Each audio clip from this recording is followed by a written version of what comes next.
At family dinner, Dad sneered, "I'm proud of all my kids except the loser here." Everyone laughed. I placed a secret paper on the table, saying, "For you, Dad, Happy Father's Day," then walked out, took back the luxury car I gave him, and moments later, he screamed when he opened it.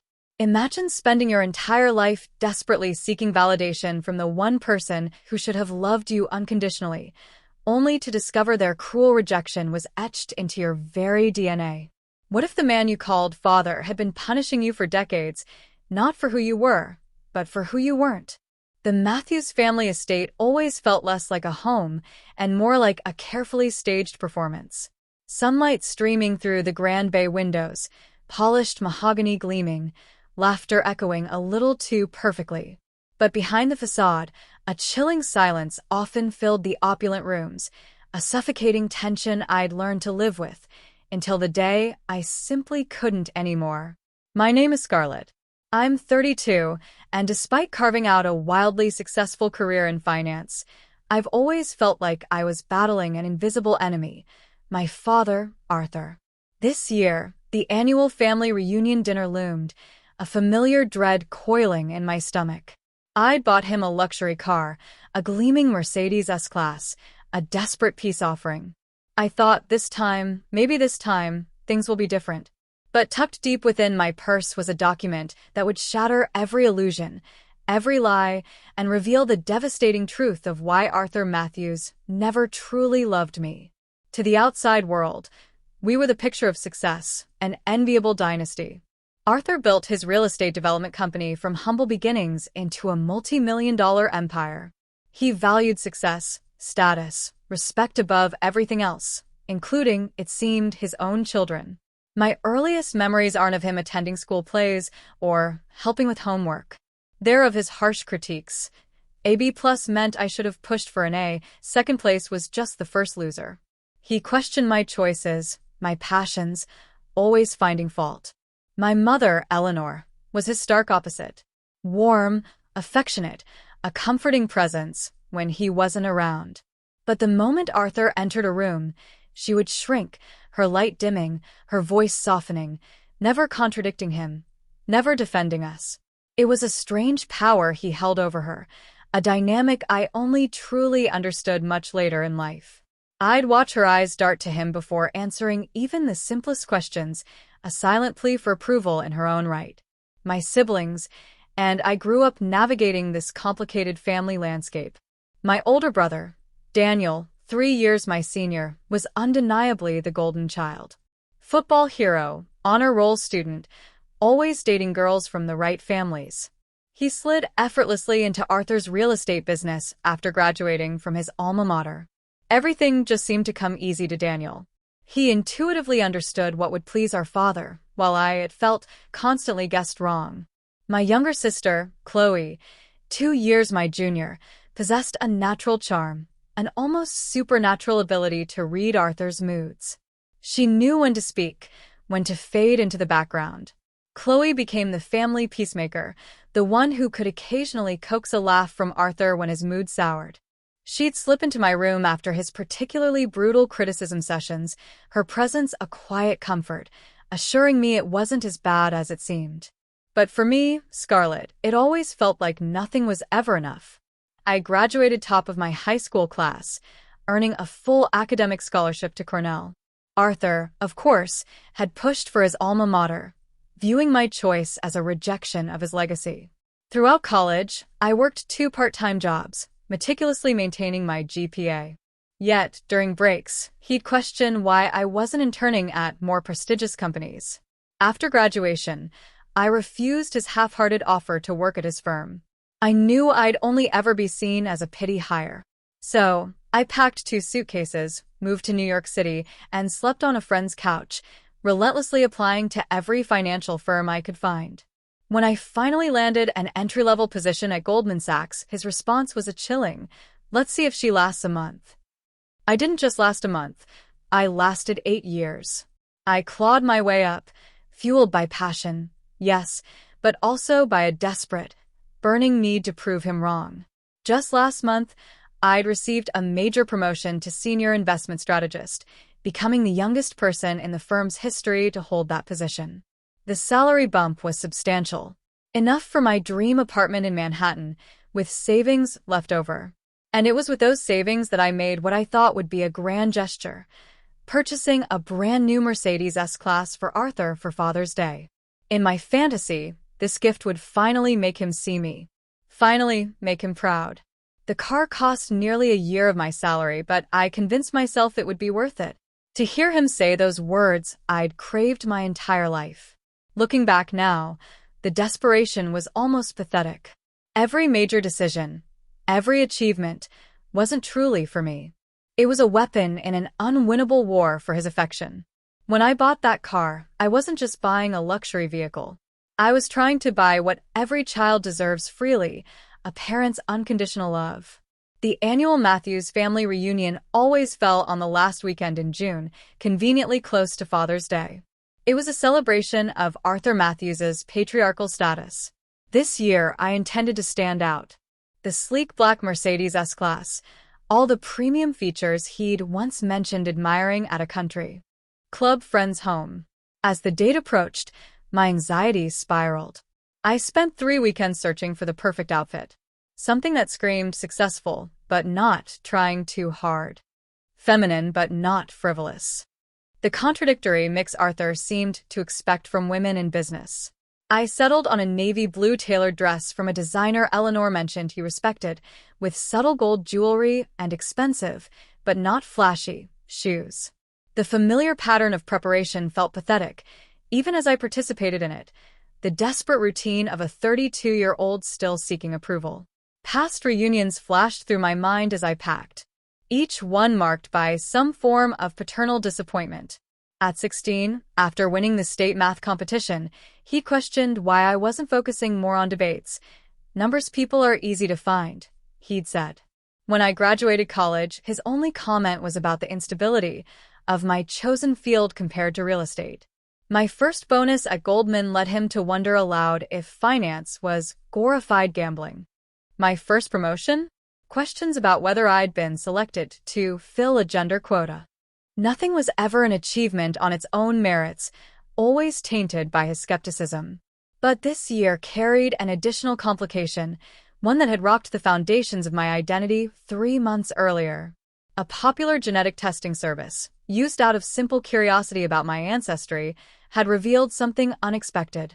My genetic markers didn't align with being Arthur Matthews's biological daughter. The initial shock, the disbelief. Then, I quietly pursued a more definitive test, discreetly obtaining DNA samples from his hairbrush during a brief visit home. The results were conclusive. They sat now, in a sealed envelope in my purse, a nuclear option I hadn't decided whether to deploy. The discovery explained so much. The lifelong feeling of being an outsider in my own family. The subtle physical differences no one acknowledged. The inexplicable coldness from a man who, despite his faults, showed at least basic affection to his other children. I suspected he knew, had always known, and that knowledge had colored every interaction we'd ever had. The day before the reunion, I drove the new Mercedes to my parents' suburban Boston home. I'd arranged for delivery to a nearby dealership, planning the presentation meticulously. I arrived mid-afternoon when Eleanor would be at her garden club meeting, ensuring a private moment for this peace offering. Arthur answered the door in his usual crisp business casual attire, despite it being a Saturday, looking mildly annoyed at the interruption. "Scarlett, you're early." "The reunion isn't until tomorrow," he said, checking his watch as if I'd missed an appointment. "I know, Dad. I actually brought your Father's Day gift early and wanted to give it to you privately," I explained, my heart hammering against my ribs. I handed him a small box containing the car key, the Mercedes emblem clearly visible. He opened it with the polite, detached manner he reserved for obligatory gifts. His expression shifted to surprise as he recognized the logo. "Is this some kind of joke?" he asked, but I was already guiding him to the front window where the brand new car sat, gleaming in the driveway. His face registered genuine shock, followed by something almost like pleasure. But it faded quickly, returning to his usual analytical expression. "This is excessive, Scarlett. "What are you trying to prove?" he asked, though he was already moving toward the front door, key in hand. "Nothing." I lied, my voice tight. "I got a big promotion, and I want to do something special for you." He circled the car twice, examining it like a property investment, noting features, asking pointed questions about financing and insurance that felt more like an interrogation than gratitude. After a brief test drive, where he commented on the steering being a bit loose despite the car's renowned handling, he parked it in the garage rather than leaving it in the driveway where guests might see it. His thanks were perfunctory, followed immediately by a cutting comment. "You must be doing well to waste money like this." Just like that, he'd cut the legs out from under my grand gesture. Again. That evening, I called my best friend, Olivia, from my hotel room, fighting back tears. "You know what? Forget him," Olivia said with the righteous anger of a friend who'd heard too many similar stories. "Take the car back. He doesn't deserve it." I dismissed the suggestion, still clinging to the foolish hope that tomorrow would be different. That in front of others, he might show appreciation. He might finally see me. "Just promise me you won't show him that test," Olivia warned before hanging up. "Not unless you're prepared for nuclear fallout." I promised. But the envelope remained in my purse, a secret weapon I both feared and couldn't quite relinquish. Sunday afternoon arrived, perfect June weather, sunny with a gentle breeze. As if the environment itself was conspiring to create the illusion of the perfect family gathering. I took the long route to my parents' estate, using the drive to rehearse confident responses to the inevitable questions about my personal life, my career trajectory, my lack of a husband or children at the ancient age of 32.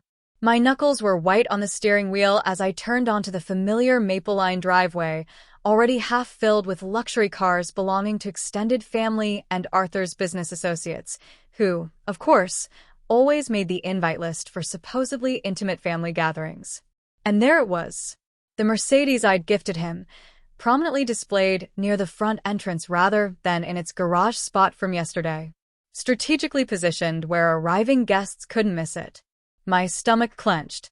Taking a deep breath, I smoothed my dress, checked my makeup one final time, and strode toward the imposing front door with the practiced confidence I developed in boardrooms filled with men who underestimated me.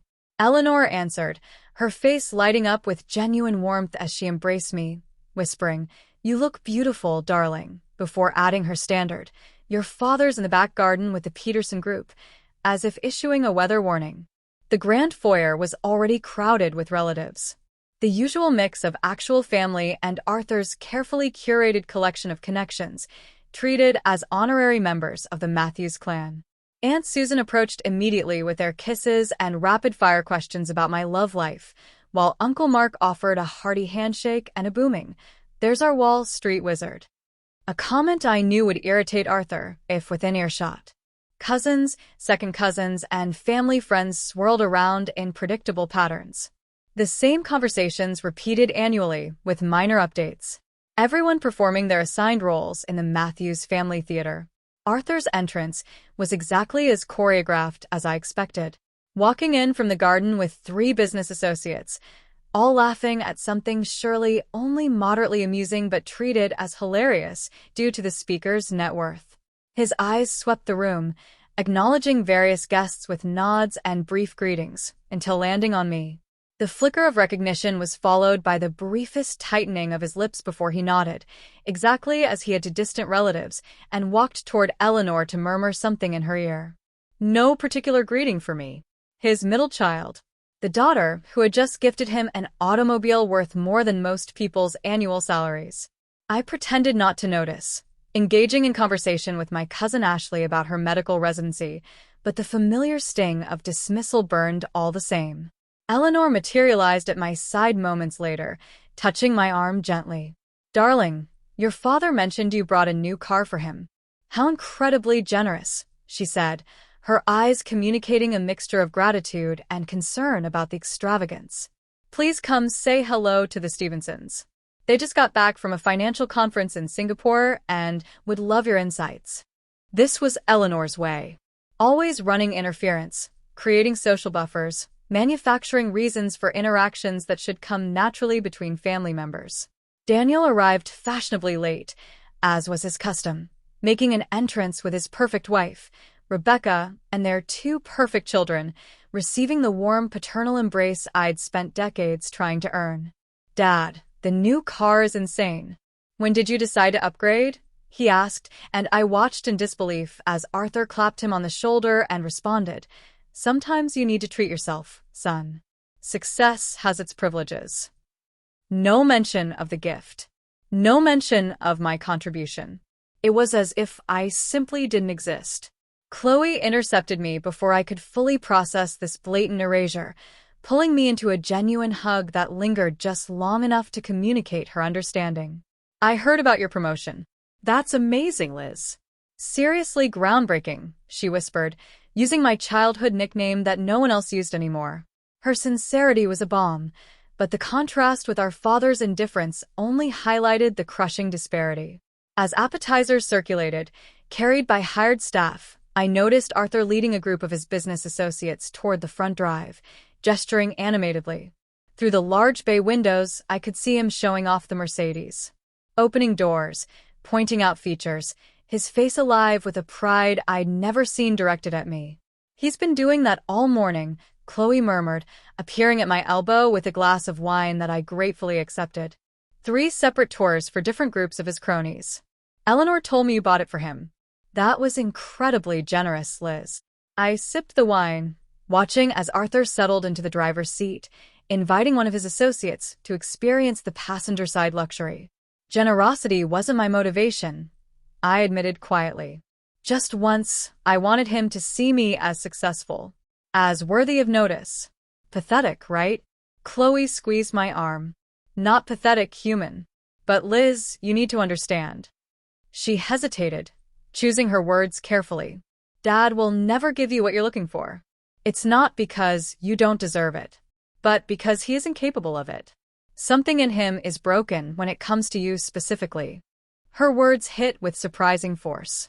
Not because they were new information, but because hearing someone else acknowledge the dynamic I'd experienced my entire life made it suddenly, agonizingly real in a way my private thoughts never had. The weight of the paternity test in my purse seemed to double. The sealed envelope, a ticking bomb I both wanted to detonate and desperately hoped to contain. The hour before dinner unfolded with the predictable rhythm of Matthew's family gatherings. Everyone migrating to the formal living room with its uncomfortable antique furniture and aggressively tasteful decor, selected by Eleanor but approved by Arthur. I positioned myself strategically on a window seat, slightly removed from the main conversation, nursing a second glass of wine and observing the familiar family dynamics with newfound clarity. The knowledge of my genetic otherness, creating an almost anthropological detachment. Daniel, of course, commanded the center of attention, regaling the assembled family with tales of his latest real estate acquisition. The initial investment looked risky to my partners, but I saw the potential everyone else missed, he explained, Arthur nodding approvingly from his leather armchair throne. "That's the Matthews instinct," Arthur interjected proudly. "Seeing opportunity where others see failure. It's in the blood." The irony of his statement wasn't lost on me, the phantom weight of the envelope in my purse growing heavier with each blood-related claim.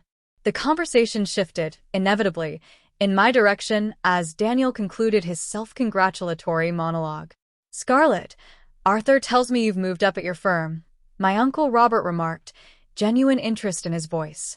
"Senior investment strategist, isn't it? Impressive for someone your age." Before I could respond, Arthur cleared his throat. "It's a good stepping-stone position. The financial sector is volatile, though, always has been. Not like having something tangible like property." He turned toward Daniel. "Real assets withstand market fluctuations. They persist through generations." The familiar dismissal stung, despite my anticipation of it. The calculated pivot back to Daniel and real estate. The implied inferiority of my chosen career path. "Actually, Father," I began, summoning the professional voice I used in difficult client meetings. "My division generated 38% returns last quarter. outperforming the market by 22 points during significant volatility. Our risk assessment model, which I developed, has been adopted company-wide. A moment of impressed silence followed before Arthur responded with a dismissive wave. Numbers on paper. When the next recession hits, we'll see how that holds up. He turned to his business associate, Henry. Speaking of property values, what do you think of the zoning changes in the Cambridge corridor? I excused myself to refresh my drink, encountering Chloe in the hallway as she returned from checking on her husband, who was watching the children in the backyard. Don't let him get to you, she whispered, squeezing my arm. I heard about your model from Michael's cousin who works in finance. It's apparently revolutionary. Her validation warmed me, even as I realized how pathetic it was to still crave such approval. As I approached the bar setup in the dining room, I overheard Arthur's voice drifting from his adjoining study. The door slightly ajar. The car? Yes, quite an upgrade from the old model. When you work hard and build something from nothing, like I have, you earn these luxuries. The male voice responding belonged to Walter Peterson, Arthur's longtime business rival and sometimes ally. Arthur, you old dog. Always the modest one. Your daughter Scarlett mentioned she bought it for you when we chatted earlier. Said something about her promotion. Sounds like she's making quite a name for herself in New York. A brief silence followed before Arthur's response, each word precisely chosen. Yes, well, the girl has always been desperate for attention. Truth is, her success comes from the opportunities one provided. Private schools, college connections, the fundamental understanding of business I instilled in all my children. The car is just her way of showing she's finally applying what I taught her. The casual erasure of my accomplishments. The rewriting of my hard-fought independence as somehow stemming from his influence, when he'd offered nothing but criticism, sent a shock of anger through me so intense, I nearly dropped my glass. The conversation continued, Arthur describing how he'd always pushed Scarlett harder than the others because she needed that extra discipline, painting himself as the architect of achievements he'd actively dismissed. I retreated before being discovered, anger turning into a cold, clarifying fury. In the main hallway, Daniel intercepted me, his expression uncharacteristically serious. Scarlett, a word? He guided me toward a quiet corner near Eleanor's prized orchid display. Dad mentioned you've been asking Mother strange questions about her college years. What exactly are you digging for? His directness caught me off guard. In truth, after the DNA test, I had casually inquired about Eleanor's life before marriage, fishing for clues about possible relationships. But I thought my questions sufficiently subtle. Just getting to know her better, I replied carefully. Women in her generation didn't get many opportunities to build their own identities before marriage and children. Daniel studied me with Arthur's analytical gaze, the family resemblance striking in ways that now felt like further evidence of my exclusion. Look, whatever you're doing, whatever point you're trying to make with extravagant gifts and probing questions, just stop. The family has a certain order, a harmony. Don't disrupt that with whatever crisis you're manufacturing. His condescension was so perfectly echoed from Arthur that I almost laughed. Harmony? Is that what you call this toxic hierarchy? This system where one person's accomplishments are celebrated while another's are undermined. My voice was low, but laced with ice. I'm not manufacturing anything, Daniel. I'm just finally seeing clearly. He stepped closer, voice lowered to avoid attention. Dad has built everything we have. The Matthews name means something because of him. Your fancy job in New York, your trendy apartment, it all stems from the foundation he created. Show some respect and gratitude for once. Before I could respond, our cousin Ashley approached, seeming to sense the tension. Everything okay over here? Eleanor is looking for both of you. I think dinner is about to be announced. Daniel plastered on his public smile, the perfect son persona slipping seamlessly back into place. Just catching up with my little sister. Business talk. Nothing important. As he walked away, Ashley touched my arm gently. You know, my mom always says, your father plays favorites like it's an Olympic sport he's determined to medal in. For what it's worth, I think what you've accomplished on your own is pretty incredible. Her quiet support nearly broke my carefully maintained composure. I'd spent so many years convincing myself that the problem was my perception, not reality. Having someone else acknowledge the dynamic felt paradoxically both validating and devastating. The dinner bell chimed. Eleanor's signal for everyone to begin moving toward the formal dining room. I lingered behind, fingers brushing the outline of the envelope in my purse, weighing options, consequences, scenarios. Part of me wanted to leave immediately, to withdraw from this charade of family unity, to protect myself from the inevitable wounds the evening would inflict. But a stronger, perhaps more masochistic part refused to retreat, determined to see this through, to finally confront the lifetime of rejection with the physical evidence of its root cause. I checked the envelope one final time, confirming the test results remained safely sealed inside. Then, I straightened my shoulders and moved toward the dining room, steeling myself for the performance ahead. The Matthews formal dining room had always struck me as a perfect metaphor for our family. An imposing mahogany table seating 20, yet somehow still feeling coldly impersonal. Ancestral portraits watching judgmentally from the walls. Elaborate place settings prioritizing appearance over comfort. Just like everything else in Arthur's carefully constructed world. Eleanor had outdone herself with the table arrangements, crystal glasses catching light from the chandelier, fresh flower centerpieces spaced precisely, name cards in perfect calligraphy, assigning each guest their predetermined position in the family hierarchy. I found my card predictably far down the table, seated between Cousin Ashley's husband, whom I'd met perhaps twice, and one of Arthur's younger business associates, safely distanced from any meaningful conversation. Daniel and his family occupied the prime positions near Arthur at the head of the table, with Chloe and her husband serving as buffers between the inner circle and lesser relations. Eleanor sat at the opposite end. Her position, a perfect illustration of her role in the family, technically equal, but separated by the expanse of the table, connected yet distant. The first course arrived with military precision. White-gloved staff placing delicate appetizers of seared scallops with microgreens before each guest simultaneously. Arthur rose, wine glass in hand, commanding immediate silence, without requiring a word. "Welcome, family and friends, to our annual reunion." He began with practiced charm, his public persona polished to a glossy shine. "Each year, I'm reminded how fortunate I am to have built not just a successful business, but a legacy embodied by my family." His gaze swept proudly over Daniel, who nodded appreciatively. Then Chloe, who smiled demurely before sliding past me as if I occupied the same visual plane as the wallpaper. "A special welcome to the Peterson Group joining us this year," he continued, acknowledging his business associates. "When surrounded by success, one naturally attracts more of the same."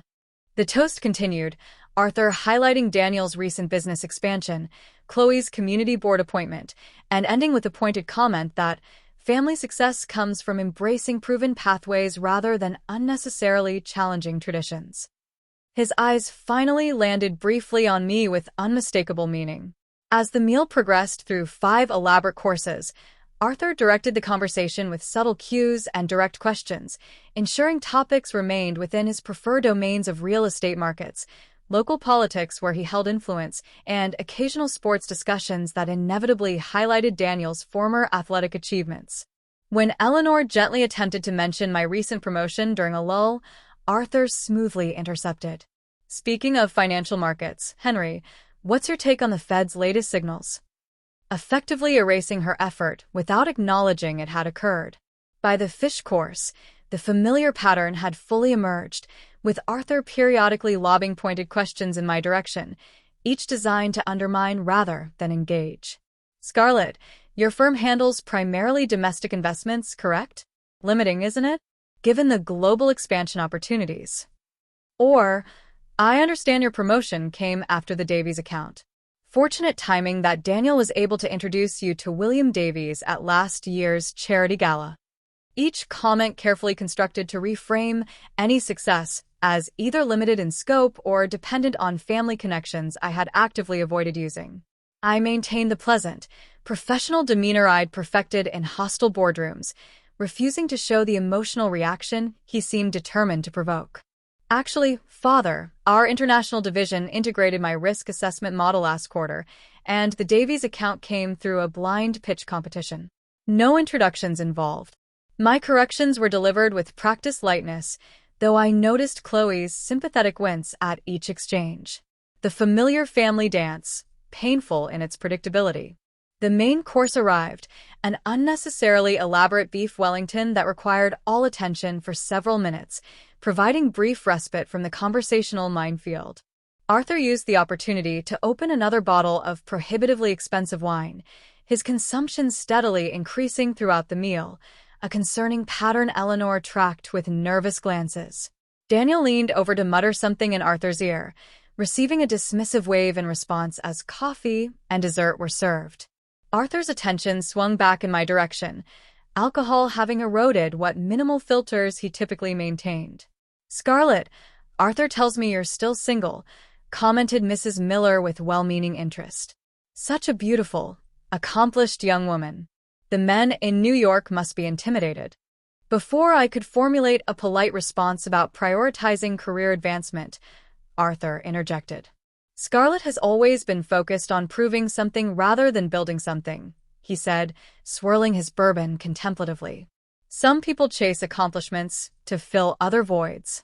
Family requires compromise, something the Matthews women have traditionally understood better than she has." The casual cruelty landed with practiced precision, implying my professional success was compensation for personal failure rather than an achievement in its own right. Eleanor's sharp intake of breath was audible even from my distant table position. "Arthur," she began with uncharacteristic firmness, but he continued as if she hadn't spoken.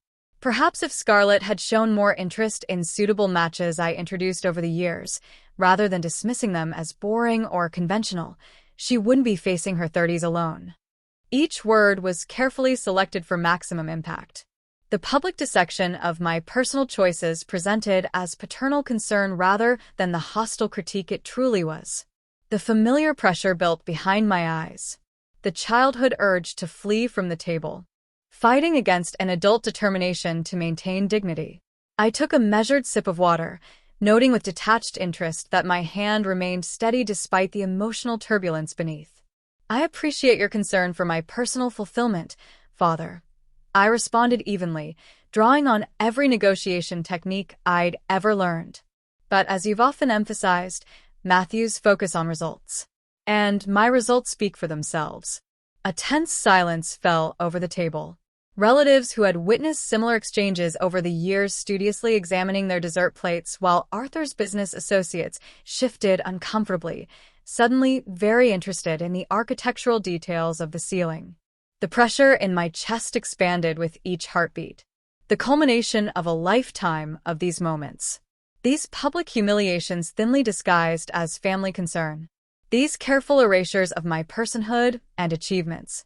The envelope in my purse seemed to pulse with potential energy. A nuclear option I had promised myself and Olivia I wouldn't deploy. As white-gloved staff cleared dessert plates, I realized with perfect clarity that the current path was unsustainable. That continuing to seek approval from a man genetically programmed to withhold it was a form of self-destruction I could no longer afford. As coffee cups were being refilled and brandy offered to conclude the elaborate meal, Arthur pushed his chair back slightly, a signal universally understood by the gathered family as preparation for one of his impromptu speeches. A tradition that had evolved over years of Matthew's gatherings. The anticipatory silence fell immediately, conversations halting mid-sentence. Silverware carefully placed down, all attention reflexively turning toward the patriarch. Arthur stood, brandy snifter in hand, his expression taking on the benevolent authority he reserved for these moments of public performance. "Before we disperse to the garden for our annual family photograph," he began, his voice carrying that particular timbre of someone accustomed to commanding rooms, "I'd like to take a moment to express my pride in what the Matthews family continues to build together." He gestured expansively, including the business associates as honorary members of this supposed dynasty.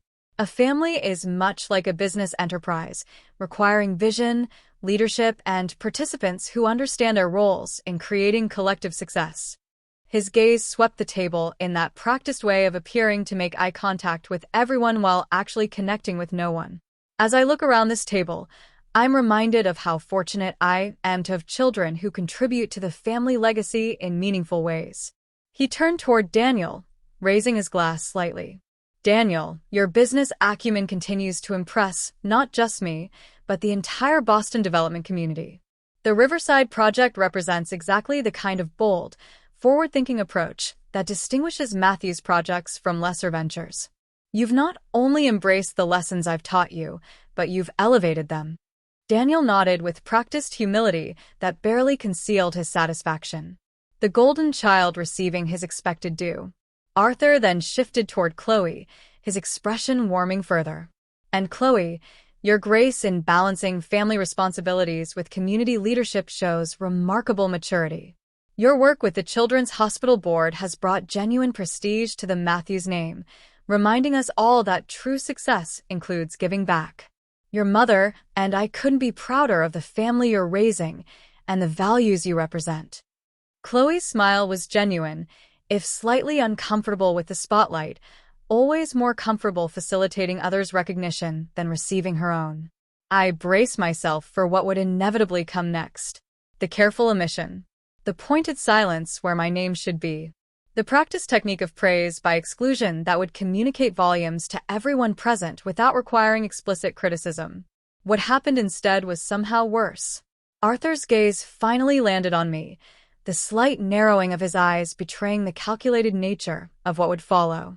As I reflect on my children's accomplishments, he continued, voice modulating to what others might mistake for thoughtfulness rather than the prelude to attack it actually signaled, I'm struck by how differently success can be defined.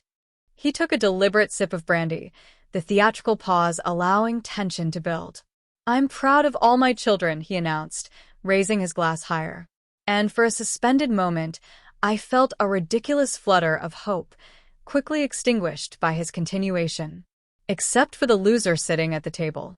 The words landed with surgical precision, followed by a beat of shocked silence. Then, uncertain laughter rippled through the guests, most assuming this must be some inside family joke rather than the public evisceration it actually was. I felt blood rush to my face, then drain away completely, leaving a cold numbness as every eye at the table turned toward me with expressions ranging from embarrassment to pity to morbid curiosity. Arthur continued as if he'd made a mild joke about the weather.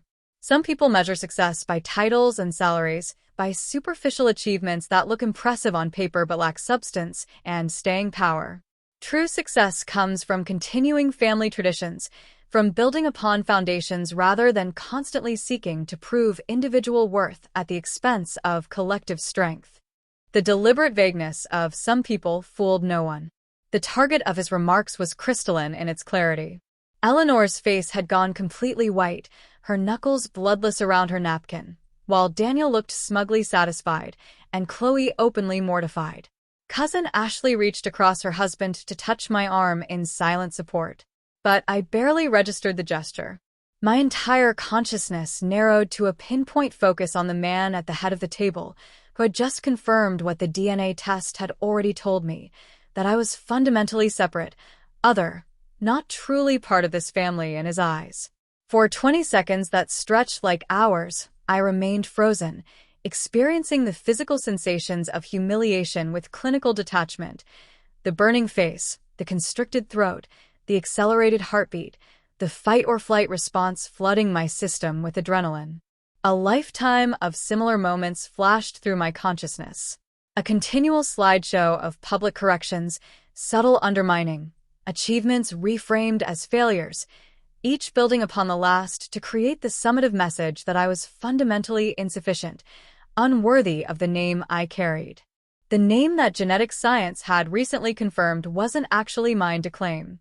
As Arthur concluded his speech with some platitude about family unity that rang hollow after his pointed exclusion, something shifted irrevocably within me. A final thread severing. Between the desperate child seeking approval and the adult woman who suddenly saw, with perfect clarity, the futility of that lifelong quest. The weight of the envelope in my purse transformed from burden to liberation. Its contents no longer a shameful secret, but a key unlocking the prison of false expectations I'd occupied my entire life. The room remained suspended in uncomfortable tension, waiting for my reaction, perhaps expecting tears or a hasty exit, as had happened in previous years, the predictable conclusion to the familiar family drama. Instead, I felt a strange calm descend, a clarity of purpose crystallizing around the decision that had perhaps been inevitable from the moment the test results arrived. Without fully planning the action, I found myself standing, the movement so smooth and deliberate that it commanded immediate attention. Conversations halting mid-sentence as all eyes turned toward me, with expressions ranging from curiosity to apprehension, the latter primarily from those who had witnessed previous Matthews family confrontations. My champagne glass remained on the table, deliberately not raised, the symbolism of my refusal to toast unmistakable. I smoothed my dress with steady hands, surprising myself with the absolute calm that had replaced the earlier turmoil, as if I'd passed through a storm into its peaceful eye. "Thank you, Father, for that illuminating speech," I began, my voice carrying clearly, without effort. The professional tone I'd perfected in boardrooms serving me well in this unexpected moment. I spent 32 years trying to earn approval that was never going to be granted, measuring myself against standards that mysteriously shifted whenever I approached meeting them. Today, I finally understand why. The room had gone completely still, the kind of weighted silence that precedes significant moments. Eleanor's face a mask of alarm, while Arthur's expression darkened with the recognition that this script wasn't following his expected pattern. For those keeping score, I continued, with a deliberate lightness that belied the magnitude of what was coming. I graduated top of my class from Cornell, built a career without family connections, and recently became the youngest senior investment strategist in my firm's history. By most objective measures, hardly the definition of a loser. I allowed my gaze to sweep the table, establishing brief eye contact with several relatives who nodded slightly in acknowledgement, before returning my attention to Arthur. But success in Arthur Matthews's world has never been about objective achievement, has it? It's about conformity to a specific vision, about reflecting glory back upon him rather than creating one's own light. I reached for my purse with deliberate calm, aware that every movement was being closely observed, the unusual spectacle of the compliant middle child finally breaking rank too compelling to ignore. "I bought you a car worth more than most people make in a year," I said directly to Arthur, whose face had settled into the cold mask he wore when business negotiations weren't proceeding to his advantage. "Not because you needed it, or even particularly deserved it, but because I still harbored the childish hope that a grand enough gesture might finally bridge whatever mysterious gap has existed between us my entire life." From my purse, I withdrew the envelope containing the paternity test results, the paper now seeming almost mundane considering the weight of information it contained. For 3 decades, I've blamed myself for your inability to show me the same affection you showed Daniel and Chloe. I've twisted myself into countless shapes, trying to become whatever would finally earn your approval, never understanding that the problem wasn't in my actions, but in my DNA. A collective intake of breath circled the table as the implication of my words registered. Eleanor's face draining of any remaining color, while Daniel straightened with sudden alertness. I placed the envelope precisely in the center of the table, my movements measured and deliberate. "For you, Dad." "Happy Father's Day," I said with quiet finality, infusing the paternal title with all the irony the moment deserved. Without waiting for a response, I turned and walked from the dining room, back straight, pace unhurried, preserving the dignity that had been systematically stripped from me throughout the evening. The shocked silence held until I reached the foyer, followed by the immediate eruption of multiple conversations, questions overlapping into unintelligible noise. I continued outside, without hesitation. The evening air cooled against my flesh skin. The path to the driveway illuminated by decorative lanterns that created pools of light in the gathering dusk. The Mercedes sat where Arthur had positioned it for maximum visibility, gleaming black paintwork reflecting the house lights, a symbol of everything I'd been trying to purchase with money that should have been invested in my own peace instead. The decision wasn't conscious so much as inevitable. My hand finding the spare key fob I'd kept in my purse. The remote unlock responded with a gentle chirp that seemed inappropriately cheerful for the moment. I slid into the driver's seat. The leather interior still carried the new car smell, mixed with a faint trace of Arthur's cologne, an olfactory reminder of his brief possession that would soon fade.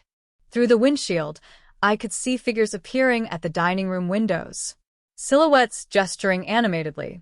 The family drama now fully unleashed by my departure and revelation. The engine purred to life with expensive precision, the dashboard illuminating with welcome lights, as if nothing momentous had occurred. As if this were simply another drive rather than a definitive break with 32 years of emotional servitude. As I reversed down the driveway, I caught a glimpse of the front door flying open. Arthur's figure framed in the light, one hand clutching what appeared to be the opened envelope. His mouth open in what might have been my name, but was lost beneath the gentle rumble of the German-engineered engine.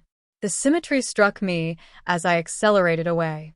The luxury car he had showcased to associates while minimizing my contribution now physically removed, just as he had attempted to minimize my existence for 3 decades. Both acts of erasure meeting in perfect narrative balance. The realization solidified what had been intuitive action into conscious decision. The reclamation of the gift. Paralleling the reclamation of self-worth I was simultaneously undertaking, both unburdened by expectations of gratitude that had never been forthcoming. In the rear-view mirror, the Matthews estate receded, growing smaller with each second, its grandeur diminishing with distance, just as its emotional hold on me weakened with each rotation of the wheels carrying me away. The lightness spreading through my chest wasn't happiness exactly, too complex and bittersweet for such a simple label, but rather the unfamiliar sensation of freedom. Of choices suddenly unconstrained by the gravitational pull of paternal approval that had distorted my orbit for as long as I could remember. The Mercedes responded with quiet precision as I navigated away from the neighborhood of my childhood, each turn creating further distance between the person I had been 30 minutes ago and whoever I was becoming now.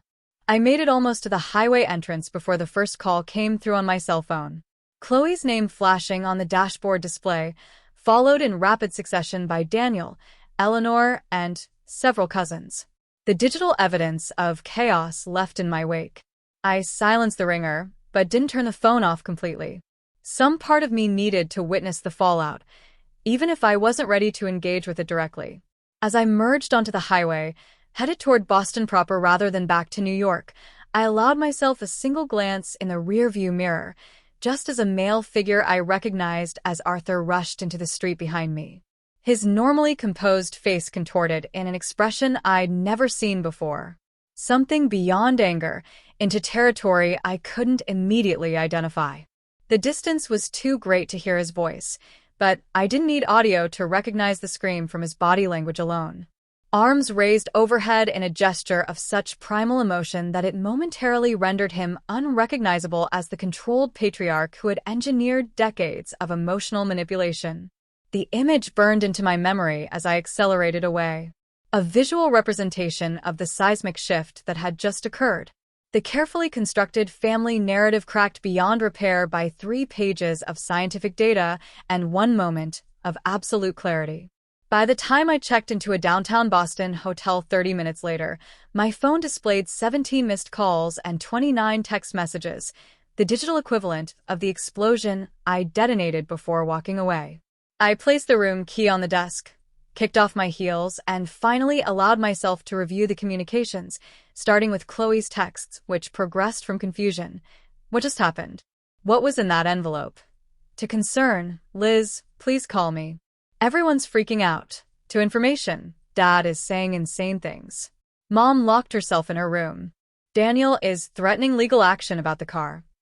Eleanor's voice messages began composed, but rapidly deteriorated. The first, a gentle, Scarlett, please call home when you get a chance, evolving into her 5th message where her voice cracked with emotion. The test can't be right. There must be some mistake. Please come back. so we can discuss this as a family.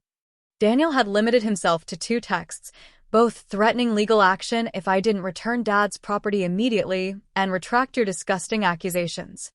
The contrast between my siblings' responses was unsurprising. Their reactions perfectly aligned with the roles they'd always played in the family dynamic. I sat on the edge of the hotel bed, phone in hand, the physical and emotional distance from the reunion already allowing me to process events with surprising clarity. The paternity test had confirmed what some deep, intuitive part of me had perhaps always known, that Arthur Matthews wasn't my biological father, that the emotional distance he'd maintained throughout my life stemmed from knowledge he'd carried, but never acknowledged. I had obtained the test on impulse after discovering, through a recreational genetic testing service, that my supposed paternal genetic markers didn't align. The initial shock giving way to a strange sense of explanation for a lifetime of felt otherness within my own family. Now that the information was public, the carefully maintained family image was disintegrating in real time. Decades of pretense collapsing under the weight of scientific fact. The most revealing response came nearly 2 hours later, after I had showered and changed into clothes from the overnight bag I'd packed in case the reunion became unbearable, a preparation that now seemed prescient. My phone rang with Chloe's number, and something in me needed to hear at least one family member's voice to confirm that the earthquake I triggered had actually occurred in the external world, and not just within my own consciousness. Liz? Chloe's voice was hushed, suggesting she was calling from somewhere private within the house, still filled with extended family. Are you okay? Where are you? The genuine concern in her tone nearly undid my hard-won composure. I'm safe, I answered noncommittally. What's happening there? She exhaled heavily. Chaos. Complete meltdown. After you left, Dad opened the envelope at the table in front of everyone. Read it for like 30 seconds, then started shouting for Mom. She took one look at it and went completely white. They disappeared into his study for maybe 10 minutes, while everyone just sat there in shocked silence. And then Dad came storming out looking for you. Saw the car was gone, and just lost it completely. I've never seen him like that, Liz. Never. The clinical description of events helped me maintain emotional distance, treating the situation almost like a business case study rather than my actual life imploding. And Mother? I asked, dreading but needing to know. She's locked herself in their bedroom. Won't talk to anyone, not even Daniel. The guests all left pretty quickly after that, as you can imagine. Dad's been making phone calls in his study for the last hour, and Daniel is talking about some kind of injunction about the car, which honestly seems like the least important issue right now. She paused, lowering her voice further. Liz, is it true? The test results. Are they real? The question carried no judgment, only a genuine desire to understand, so characteristic of Chloe's mediating nature. Yes, I confirmed simply. I had it done after a genetic service flagged inconsistencies. Arthur Matthews is not my biological father. Saying the words aloud to a family member made them suddenly, viscerally real in a way that privately knowing hadn't. Did you know who is? She asked softly. The test doesn't identify that. Only confirms the negative match with the sample I provided from Father's hairbrush. I explained, the technical details easier to discuss than the emotional implications. But given the timing and Mother's reaction, I'm guessing it was someone from before she married Arthur. Chloe was quiet for a moment before asking the question that revealed she understood the situation with her usual emotional intelligence. How long do you think he's known? The question cut to the heart of everything. The central betrayal not being the biological truth, but the decades of emotional punishment for a circumstance beyond my control. His entire life with me, I answered with a certainty that surprised even myself. It explains everything, Chloe. Every criticism, every comparison, every impossible standard. He wasn't trying to make me better. He was punishing me for existing. The truth of this assessment settled between us, neither needing to articulate the countless examples that supported it. I need to go, Chloe said suddenly. Daniel is coming upstairs, and I don't want him to know we're talking. Just please text me that you're safe wherever you are. And Liz, whatever happens next, I love you exactly the same. This changes nothing between us. Her words lodged in my chest, the unexpected affirmation cracking the protective numbness I'd maintained since leaving the house. After hanging up, I moved to the hotel window overlooking Boston Harbor, the city lights reflecting on dark water. The view simultaneously familiar and strange, much like my own reflection in the glass. Somewhere in that city was the man who had shaped my childhood through a calculated absence of affection, and potentially also the unknown man whose genetic material I carried. The symmetry of these two fathers, one present but emotionally absent, one completely unknown but biologically connected, created a strange sense of balance, as if the universe had finally provided an explanation for the perpetual sense of misalignment I'd carried throughout my life. As midnight approached, a final text arrived from an unexpected source, Eleanor's private number, rarely used for direct communication. I never meant for you to find out this way. It wasn't an affair. There was someone before your father in college. When I discovered I was pregnant, your father offered to marry me anyway, to give you his name. Please believe he tried to love you as his own. Some men simply cannot separate their feelings from biology. I failed you both by pretending the truth didn't matter. Can we meet tomorrow? Just us? There's so much you deserve to know. The message confirmed what I had already intuited, but added layers of complexity I hadn't considered. Casting Arthur simultaneously as both villain and victim of his own limitations. Eleanor as both deceiver and trapped young woman making impossible choices in an era less forgiving than our own. I placed the phone on the nightstand without responding. Emotional exhaustion finally overtaking the adrenaline that had carried me through the evening. Tomorrow would require decisions about how much truth I wanted, how much connection I could salvage or was worth salvaging, and what shape my life would take now that the central organizing principle of earning paternal approval had been definitively removed. For tonight, I allowed myself the luxury of emotional shutdown, of dreamless sleep, untroubled by the lifetime of questioning that had preceded this day of answers. The week following what my mind had categorized as the revelation unfolded with the strange dual quality of moving both excruciatingly slowly and dizzyingly fast. Each day bringing new information that simultaneously clarified and complicated my understanding of my place in the world. The morning after my dramatic exit, I met Eleanor at a small cafe far from family haunts. Her appearance shocking me with its vulnerability.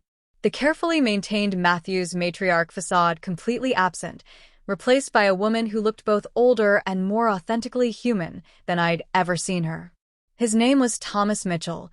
She began without preamble once our coffee arrived, her fingers trembling slightly around the porcelain cup. We met junior year, at Wellesley. He was at MIT, studying engineering. Brilliant, kind, completely wrong for a girl from my background, according to my parents. When they discovered our relationship, they forbade it immediately. 2 months later, I met your father at a charity function, the appropriate match everyone approved. The story unfolded like a period film, a young woman pressured to abandon genuine connection for social advancement. Discovering her pregnancy only after the relationship had been forcibly ended. Arthur Matthews offering marriage partly from genuine affection and partly from a calculated assessment of how Eleanor's family connections would benefit his business ambitions. He promised to raise you as his own, Eleanor explained, her eyes focused on some middle distance where the past still lived. And I believe he truly intended to keep that promise. But from the moment you were born, you had Thomas's eyes, his expressions, his way of questioning everything rather than simply accepting what was told to you. Arthur tried, in his way, but every time he looked at you, he saw another man's child. Physical proof of my life before him. The revelations continued over 3 hours. Details of a history I'd never suspected unfolding with painful clarity, explaining the family dynamic that had shaped my existence. My biological father had never known about me, had moved to California after graduation, built a successful engineering firm, married, had 3 children who were technically my half-siblings. Eleanor had tracked his life from afar through alumni newsletters and, in recent years, social media, but never contacted him, honoring the promise made to Arthur that the past would remain buried, that I would be a Matthews in name, if not in blood. By our third coffee, we had progressed to the most difficult question. Why didn't you ever protect me? I asked, the accumulated hurt of decades compressing into this single query. You saw how he treated me compared to Daniel and Chloe. You watched him systematically undermine every achievement, every attempt to earn his approval. How could you let that continue for 30 years? Her face crumpled with a grief, so raw it momentarily overrode my anger. I failed you, she acknowledged. No excuses offered. Each time I considered telling you the truth, revealing why he couldn't give you what you deserved, the moment seemed wrong, the potential damage too great. Then time passed, and the lie grew larger, harder to correct. I told myself you were strong, resilient, that you were building a life independent of his approval. I didn't realize until yesterday how much that pursuit still drove you. The conversation ended with no neat resolution, only the beginning of a more honest relationship that would require years to rebuild on a truthful foundation. The following day brought another seismic shift when I received an email from Thomas Mitchell, my biological father, responding to the message I'd sent after confirming his identity through public records. His reply was cautious but kind, expressing shock at learning of my existence, requesting time to process this information, but also genuine interest in connecting when he had absorbed the reality of a daughter he'd never known existed. I see from your email signature that you work in finance in New York, he wrote in his initial response. Ironically, I'll be in Manhattan next month for a conference. Perhaps we could meet for coffee, if you feel comfortable doing so. The simple acknowledgement of my professional identity without qualification or comparison operated like a balm on raw emotional wounds. The neutral respect of his tone suggesting possibilities for connection untainted by the complex Matthews history. While these personal earthquakes reshuffled my understanding of family, the professional world continued turning with pragmatic indifference to my existential crisis. My boss called midweek with questions about a client presentation. The normalcy of work discussions providing surprising comfort amid personal chaos. The Richardson account needs your risk assessment model explained in person, she informed me. They're specifically requesting you by name. Scarlett, your reputation is growing. The acknowledgement of professional value independent of family connections reinforced what should have been obvious all along, that my worth existed separate from the Matthews name or approval, anchored in abilities and character entirely my own. Arthur made his first direct contact 6 days after the reunion via his attorney. A coldly formal letter requesting return of the Mercedes and threatening legal action regarding defamatory statements made in public regarding paternity. The stark contrast between this response and Thomas Mitchell's cautious but humane email crystallized everything I needed to know about both men. Genetics suddenly seeming far less relevant than character in determining true parentage. I instructed my own attorney to arrange return of the vehicle, while making clear that DNA evidence was, by definition, not defamatory. Daniel maintained radio silence. His loyalty to Arthur unsurprising, given their genuine biological connection and shared worldview. Chloe, however, called daily. Our relationship deepening through honest conversations about family dynamics we both observed, but never previously discussed openly. He's been controlling the narrative our entire lives, she observed during one late-night call, making us compete for approval that was never equally available. I benefited from that system, but I always saw how it hurt you. I'm sorry I didn't stand up for you more. Her acknowledgement helped heal wounds I hadn't realized still festered.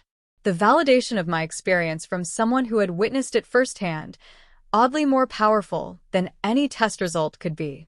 6 months after the revelation, the landscape of my life had transformed in ways both subtle and profound. Weekly therapy sessions helped untangle the complex web of conditional love and performance anxiety that had driven my achievements, allowing me to recognize genuine accomplishments separate from desperate approval-seeking. My relationship with Eleanor evolved into something more authentic. Her careful performance of perfection abandoned in favor of honest, sometimes painful, conversations about choices, consequences, and the complex love that had always existed beneath the Matthews family theater. I met Thomas Mitchell for the first time at a quiet restaurant near Central Park. The strange experience of seeing my own expressions and mannerisms mirrored in a man I'd never met, both unsettling and oddly comforting.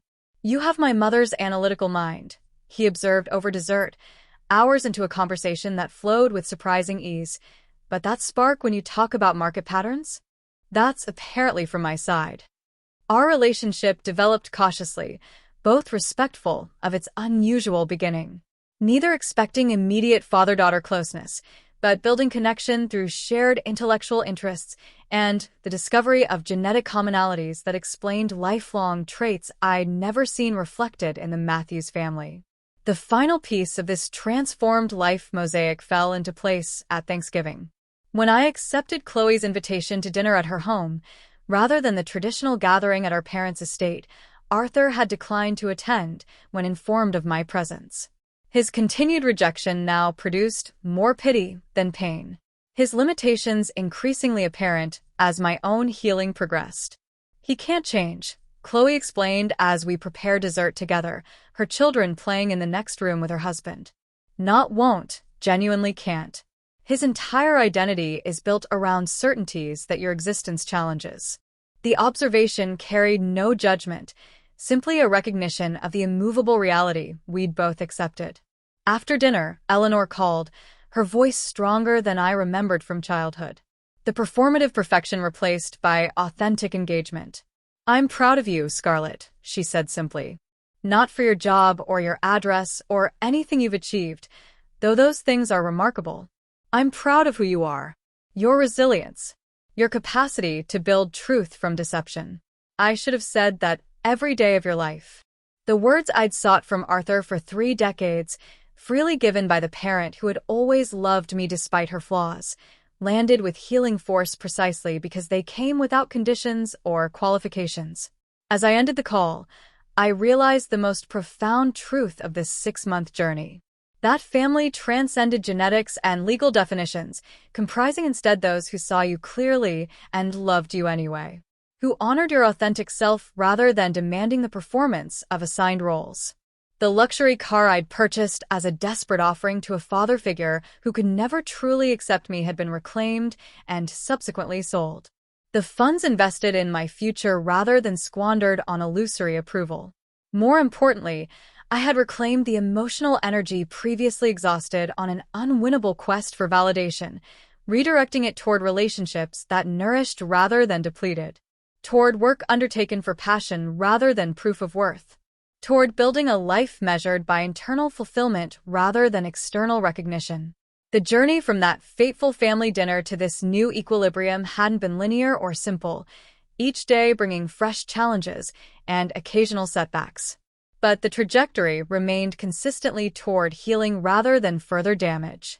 Perhaps the most meaningful measure of growth came not from grand revelations, but from quiet Tuesday mornings when I awoke without immediately assessing my worthiness. When accomplishments were celebrated for their intrinsic value rather than their potential to finally earn paternal approval. When life was lived from an authentic foundation rather than performative desperation. As this Thanksgiving evening ended, I realized that while the mystery of my paternity had been solved, the more significant discovery was that its importance had diminished with each step toward self-acceptance. The question of whose blood I carried mattered far less than whose values I chose to embody, whose love I accepted as genuine, whose truth I claimed as my own.